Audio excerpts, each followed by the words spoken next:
আসসালামু আলাইকুম প্রিয় বন্ধুরা, কেমন আছেন? তো এখানে এক ট্রাক পাম্প ফল লোড করা আছে। তো দেখুন প্রিয় বন্ধুরা, কত সুন্দর কালার পাম্প ফলের, কত সুন্দর লাগছে দেখুন বন্ধুরা। আর যে এই ফলটা দেখতে ছোট লাগলেও কিছু না হলে 60 থেকে 70 কিলো ওজন হবে। এই ফলটার ওই দেখেন একটা ফল, ওই ফলটা 60 থেকে 70 কিলো ওজন হবে। তো প্রিয় বন্ধুরা, ভিডিওটা কেমন লাগলো জানাবেন। পাম ফলগুলোকে দেখতে অনেকটা সুন্দর লাগে।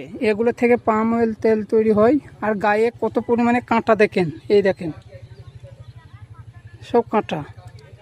এই কাঁটাগুলো যদি একবার হাতে ঢুকে বিষ হয়ে যায়, এই দেখেন এখানে একটা ঢুকে গেছে, তারপর এই দেখেন এইসব জায়গায় সব কাঁটা ঢুকে এরকম হয়ে গেছে।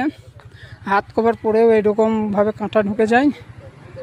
তো প্রিয় বন্ধুরা, ভালো থাকবেন। খোদা হাফেজ।